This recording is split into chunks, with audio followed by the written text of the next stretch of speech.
Hey everyone, welcome to Todd's Pod. It's random, it's goofy, and hey, if you know me, it's going to be a little bit odd. So, sit back, relax, and maybe you'll even learn something new today. What are we going to be talking about today? I'm going to be giving you some interesting facts on lightning. So, thanks for listening, and I hope you enjoy the show.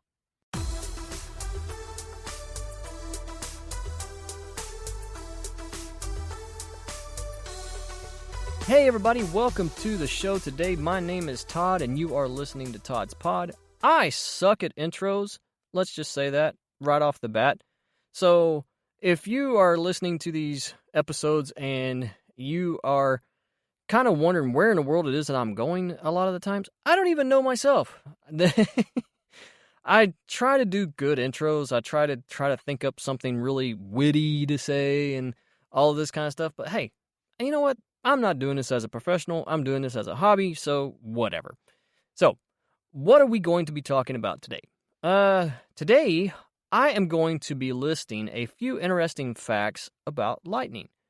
And lightning has been on my brain quite a bit lately because we are in the storm season here in Texas, and it is definitely something that you see a lot of this time of year. And it is quite bright. It is quite frequent. It is quite annoying at times. And sometimes it's just downright scary.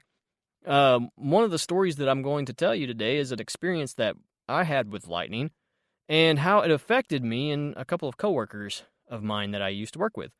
So I'll get to that story here in a little bit. But like I said, I'm going to just give you a few interesting facts and just kind of go through these lists and maybe give my take on them, and maybe you'll learn something a little new. I know I did in doing the research in this, and I wrote down this list a little bit ago, so I may stumble over it a little bit and may get a few fresh takes on it because I think I may have forgotten some of these. So anyway, let's get started. The first interesting fact is, in temperature terms, lightning bolts are around 29,982 degrees Celsius. So, that's all for our northern people up, Canada, all that kind of stuff. But for people here in Texas, we don't have a clue what Celsius is. At least I don't. But, so let's put this in the vernacular and terms that I would understand. So, 29,982 degrees Celsius is actually 54,000 degrees Fahrenheit. Wow. Which is roughly 5 times hotter than the surface of the sun. If that's the case, has anyone actually been outside and anywhere near where lightning has struck?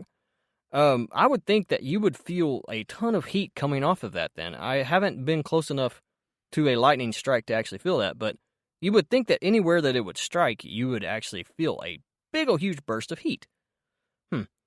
Anyway, that's my take on that. Has anyone actually been close enough to lightning that...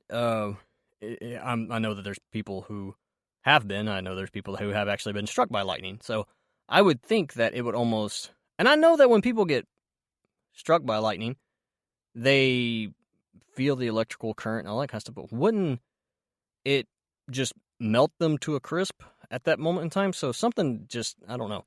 If anybody can explain that to me, please hit me up. Send me an email or comment on my Facebook or whatever.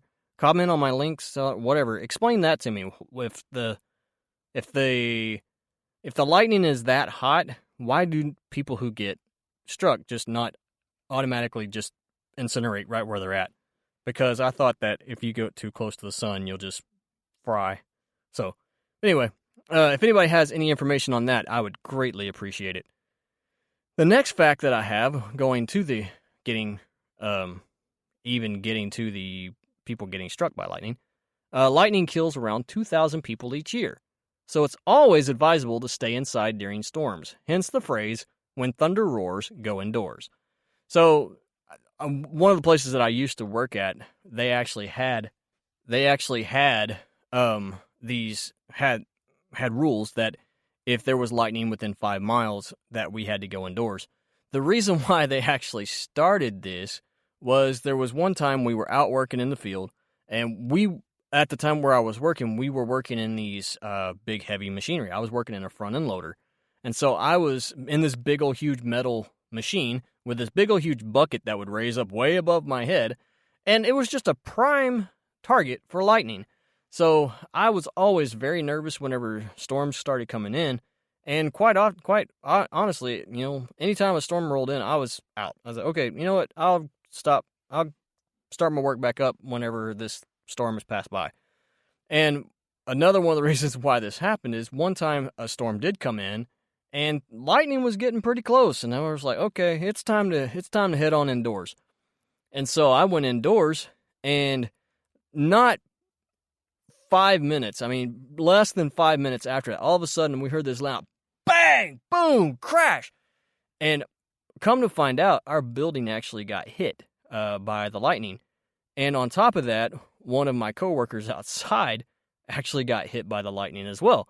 He was in a forklift, and his forklift got nailed. And thankfully, he ended up being okay. They did take him to the hospital to get him checked out and everything. He spent a few days there, but he ended up being okay and had quite the story when he came back. But yeah, so if you hear thunder, because they actually say that lightning can strike outside of the clouds. I mean, you can see that lightning can strike even when there's blue skies, when there's no clouds around.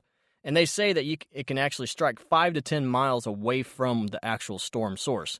So if there's any times that you are hearing thunder outside, go inside, because that's the time you are in danger, and it could be quite bad for you. But then again, all of us Texans, people say there's a tornado coming. We all go run outside with our cameras to go see if we can see if we can see a tornado come bowling us over. So yeah, then there's that.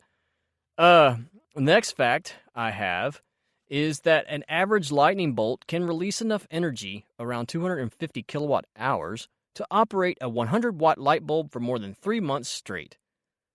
I wonder if anybody, how they actually calculate that, and I wonder if anybody has actually harnessed that to where we could actually try that out. That would be pretty cool. To do the whole Benjamin Franklin thing with the key outside, strike the lightning, or have the lightning strike the kite, and see if we could actually have it power a light bulb. That would be amazing. Talk about solar power. Anyway, the odds of being struck by lightning in your lifetime are 1 in 12,000. So, the odds of being struck by lightning are much greater than your odds of winning the lottery. So, just a quick tidbit there. So, there's a whole lot more than 12,000 people on this earth. So, I'm sure my chances are getting higher and higher every day that I might get struck by lightning. That's reassuring. Astrophobia, the fear of thunder and lightning, or being struck by lightning, is the third most common phobia in America. Now, I can understand this. When I was a kid, I was deathly afraid of storms. I have a very active imagination, and anytime that a storm came through, it just immediately in my mind meant that there was going to be a tornado. I have no reasoning for this. I have nothing traumatic in my life that actually happened to cause that, except for the tornado that hit downtown Fort Worth. Can't remember the actual date, but anybody listening to this from the Fort Worth area, they can remember when that happened. But I've never actually seen a tornado. That's something I would kind of like to see in real life, as long as it's away from me a little bit. I would like to see a tornado. That would be pretty cool. But so I can actually understand this fear a little bit. And I don't necessarily have that. I don't have a fear of being struck by lightning. I mean, I would prefer not to and try to stay away from it if possible, but hey, my next fact is lightning flashes more than 3 million times a day worldwide, about 40 times a second. So, not all of these flashes hit the ground, but some happen between or inside the clouds. So, every second, lightning is flashing 40 times. That's pretty cool. That's a lot. Wow. Man, that's a lot. But anyway, In 1955, a thunderstorm in Belgium set off 40,000 pounds of buried explosive left over from the World War I battle of Messines? I don't know. I don't know how to pronounce this word. Messines. Messines? I don't know. If anybody knows how to pronounce that, hit me up, let me know. But anyway, so a thunderstorm in Belgium set off 40,000 pounds of buried explosives. Wow, that's crazy. With the only casualty of being a single cow. Now, where was this cow? Was it in a barn? Was it in a field? And how was it? Was it just standing on one of these things? I want to know more about this cow. I want to know more about where this cow was. Was he in a barn? Was he in the field? Was he in, I don't know, where was this cow and how was it the only casualty? That's pretty amazing. So, yeah, that's an interesting fact. And let's see. Lightning strikes more than 100 times per hour over an intersection of the Catatumbo and Lake Maracaibo. What is up with these names? Boy, I should have pre-read this and actually took out these names. Holy cow. I am not good with names, folks. Just so you know, I am not good with names. This is ridiculous. Okay, let's see if I can try this again. Lightning strikes more than 100 times per hour over an intersection of the Catatumbo River, okay, that was easy enough, and Lake Maracaibo in northwestern Venezuela. And I messed up Venezuela. Really? Venezuela. There. Venezuela.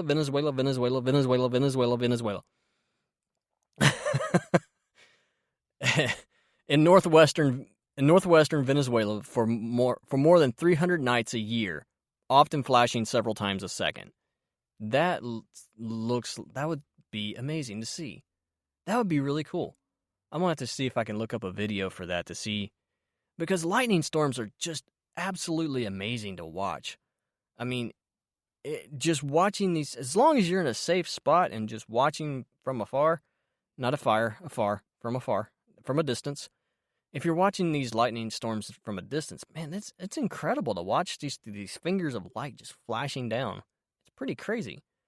Now, this is one that's hard to believe for me. This one, it says the average thickness of a bolt of lightning is around 1 to 2 inches. So, that's not very big, but it looks way bigger than that. So, I don't understand how that is possible. Because you see lightning striking a tree or anything like that, if you're looking from a distance, that bright flash it looks way bigger than just 1 to 2 inches.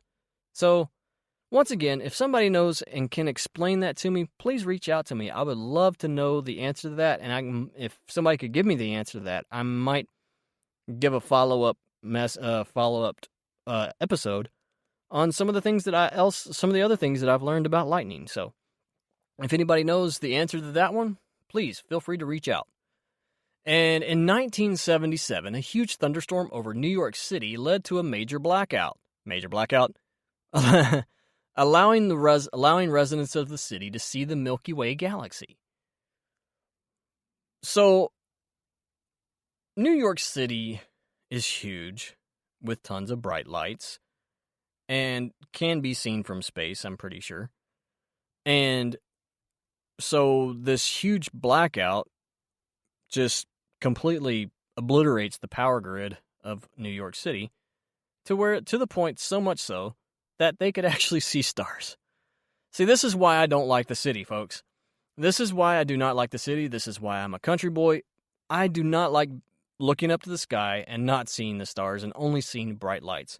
Now, I know that there's people out there who just enjoy that and love that, but I'm sorry, I am not one of those people. I want to be able to see the stars. I want to be able to look up in the night sky, see the moon, and just enjoy that fact and not have to worry about smog. But anyway, so I couldn't. There's no way I could live in New York City. There's no way. I would be miserable. Give me the country any day, anytime over the city. And the final fact that I have is, in ancient times, philosophers such as Aristotle believed that thunder was caused by the collision of clouds. We've come a long way, folks. A long way in our thoughts and our beliefs about storms.